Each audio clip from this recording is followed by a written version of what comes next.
We're back to Neil Haley's show. And you know what? This was a really reminds me of my days in professional wrestling. I remember the travels, the family, all those things. All these things remind me of this documentary. Enjoyed it immensely. We have Mike Schmiedeler on the program and Ike Reilly about the documentary Don't Turn Your Back on Friday Night. How are you guys? And I want to know all the story. And I teared up at times. It reminded me of the road. It reminded me of so many different things. Thanks for stopping by, guys. Great to Thank be you. here. Go ahead, Mike. Go ahead. Yeah.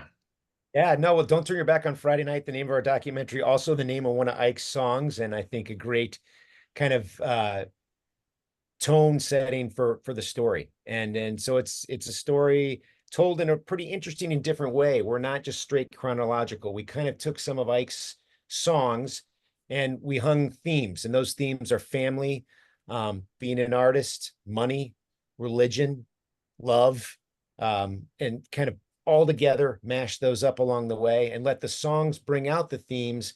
While we also learned a lot more about Ike, his family, his band, and his road to success, as well as the careers of being a doorman at a hotel for 13 years and a gravedigger before he, made it in the music world, if you will. Well, Ike, it's just about the passion like I had in professional wrestling. I'd sleep in vans. I would literally don't know where I'm going the next day, and I would give up everything to make it. And that was me in my 20s as a professional wrestler. Where am I going next? Doesn't matter. Just want to make it. And you're telling the story on the road, the challenges, and anything to work to continue to do your passion. That's pretty much it in a nutshell. Yeah, I mean, I guess one of the problems I had was the lack of ambition and the lack of a goal of what making it was. As I look back now, I realize it's the art and the creation that is the success. That the ability to keep a band together that's this good without huge commercial success is probably my biggest achievement. But it's about the songs, it's about the art, it's about making those live performances pieces of art on their own. So yeah, and of course, if you pursued it, you don't really even think about it. Yeah, you're sleeping in some dump, but that's not, You those are don't think just, about that. You just no. go for it. And I'm going to honestly say the reason why I'm an entrepreneur, and that's why I'm striving to work my ass off at 51, is the same thing of why you worked your ass off in music. It's just my drive. My drive changed from professional wrestling, and then I was a teacher, and now I'm an entrepreneur. I'm going to go full force. It's my life, and that's bottom line. And I think the story, but I love the thing that you did, Ike, is you involved your family.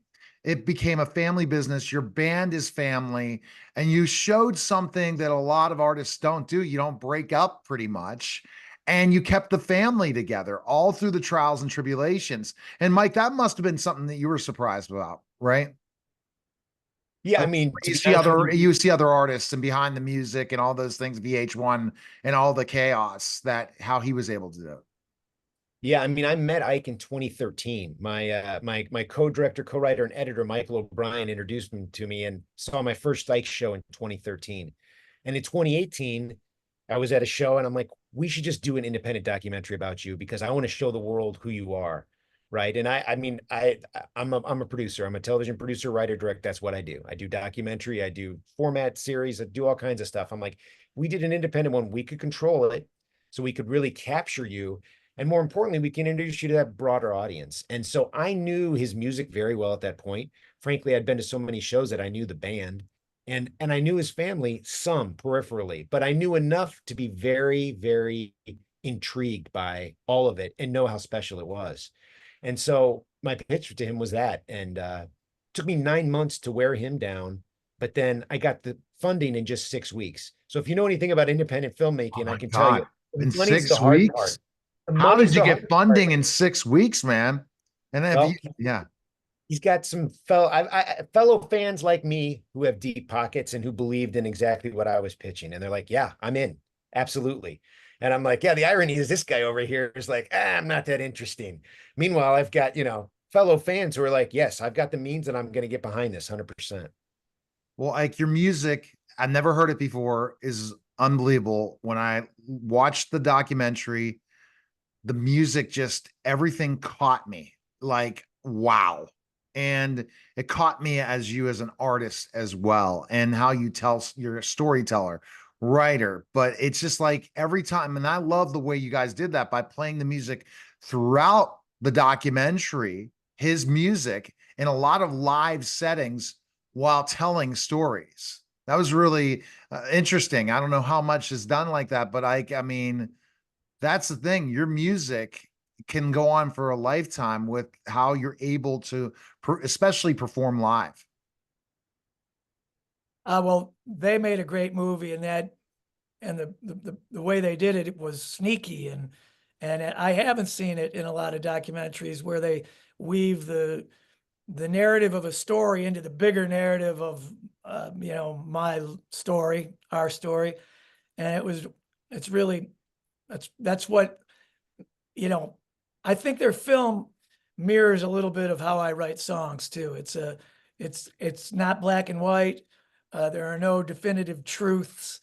You know, there are suggestions and impressions. And these guys should be commended for taking shoeboxes full of footage and shooting some of their own stuff and creating a story that I think is compelling to strangers like you who didn't know my music, and to people that are familiar with it. Yeah, absolutely. And that's where, Mike, I want to know specifically, where is Ike ranked in the music world, especially because I know I interview a lot of artists that are in areas, and I'm like, I don't know these bands at all, but I know the music. Where do you see him, and where do you see him coming down, like with his fan base and everything? Does he remind you almost like the Clarks are in Pittsburgh and how they've grown in specific ways? Ike, what are your thoughts? I mean, that's a similarity in a way. I don't know who that is, but uh, you know, we have an incredibly dedicated following in places in the Midwest. You know, like nobody's kind of a passive fan. You know, there people tattoo my lyrics on their bodies. I played more funerals for people I don't know. People call me up and say, "Can you come?" I played on Catholic altars. I've played in heathen funerals. I played more funeral. I played more funeral. I don't think I've ever played a wedding, but I played a lot of funerals. Uh, I don't know where we stand in the pantheon of rock. I'd like to say it's right down near the basement. But you know, I'll put us up against anyone as a live band and our show. You know, hopefully this will open up some new places for us to play. What do you think, Mike? I think so. Absolutely. Mike, what are your thoughts when you talk about that? I don't know if you were familiar with the Clarks. I was just they're a huge band in Pittsburgh where they sell out everywhere in Pittsburgh and maybe in the parts of the Northeast, kind of like he sells out in the Midwest, areas. But he had a big run, as we saw in the story too. So you went from rags to riches in certain ways and then back to rags again in certain aspects. And that's another part of the story that's very interesting, but no one left. That's the amazing thing that shows Ike his power. So I wanted to get your feedback on that, Mike, what I was just talking about. Yeah. Well, and I mean, he's still making some of the best music right now, right? He Right. released a single last week. There's another single coming out right around the time of the film. There's a whole album coming out this fall. It's like he just does not stop. And I and some of my fellow fans would argue his stuff only gets better. You know what I'm saying? And it's like it's tough to pick your favorite album, your favorite song, because he's got a lot of good stuff and it's different. It's not the same thing. He is multifaceted as an artist, which is, not an easy thing to be, I would imagine. I don't know. I'm a fan. Like I'm talent adjacent, right? Like there's the talent and I'm over here being a fan of the talent. So look, he's a tremendous artist. And, again, the fact that their band is still together, how many bands that we know who had big hits are not at all together in any way, shape, or form? And I think fans can recognize that and really respond to that. Yeah, I think so. And what, after watching the final part of it, Ike, how much do you enjoy the documentary? You know, I do like it. I don't mind the humiliating parts. I've been open about my life. You know, the only people I have to please are my band and my family, you know, and I try to keep the band engaged with by, you know, I want to impress them with songs, you know, here's another song. And when they perk up and want to work on it, it's fulfilling. And, you know, I've just been straight up with my family. They've been there for me like nobody. And, you know, we're there for each other. So the film is, I love that people come away from it inspired. You know, I would have never expected that. I would have thought, oh, they're going to be entertained by the drunken shenanigans, the rock and roll crap.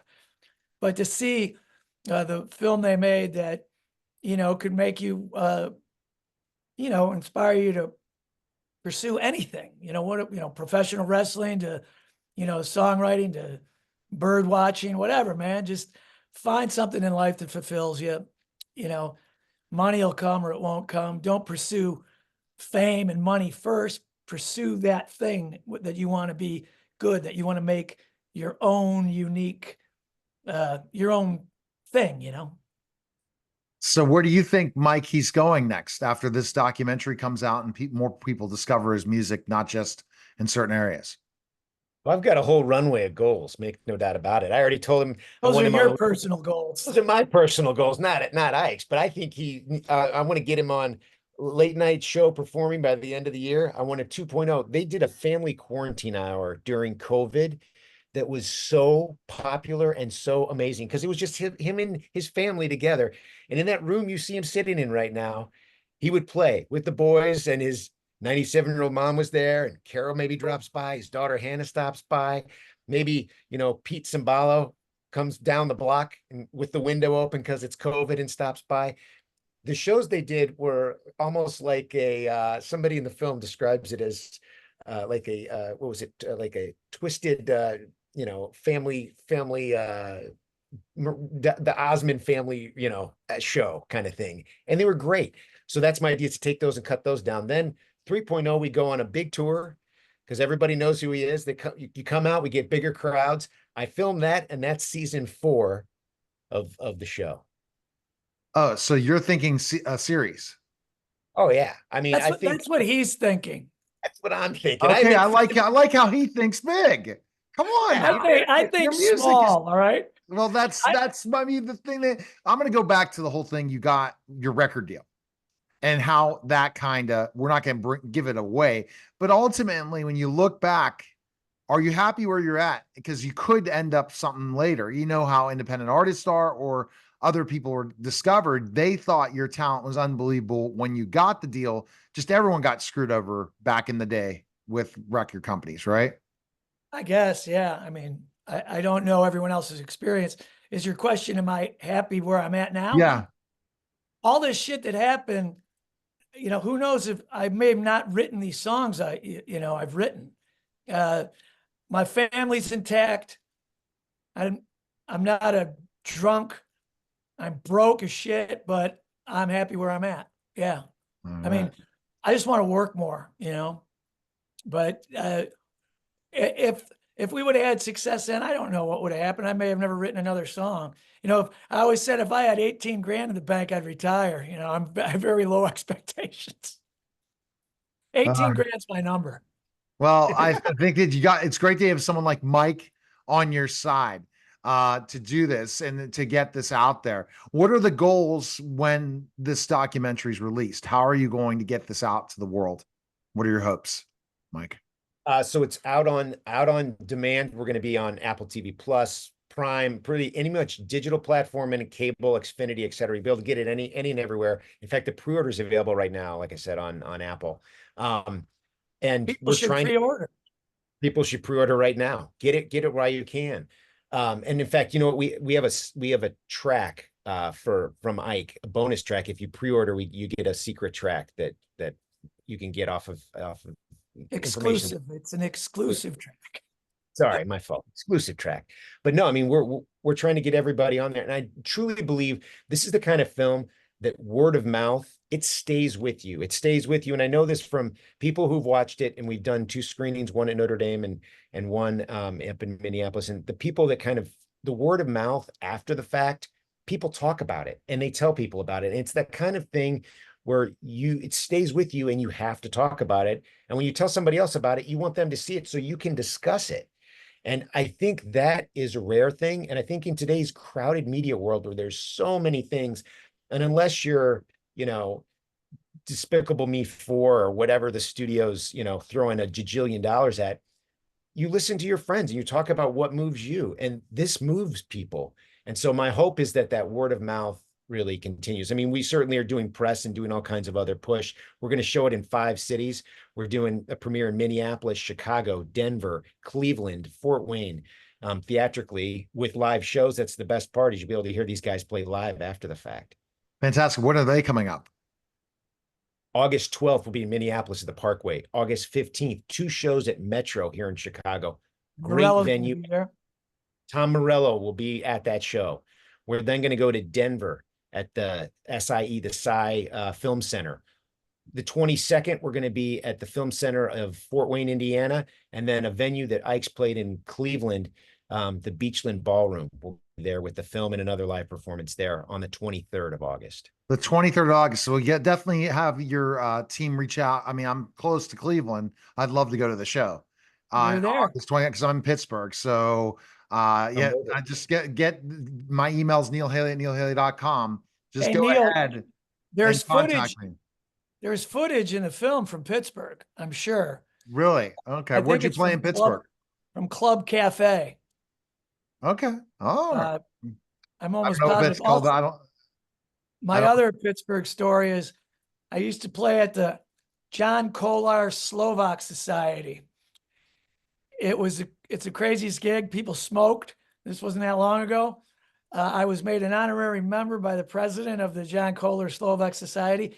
It's a building that used to teach immigrants English. And we used to get our tour bus. It was on the other side of the river. It was the hardest place to get to because of the hills, and the hardest place to get out of because of the alcohol. I love it. Mike, best place we can find the movie. I mean, find information on the movie and pre-order. Where can we go? Don't turn your back on FridayNight.com. All right. That was the Neil Haley Show, guys. Take care. Appreciate it, guys.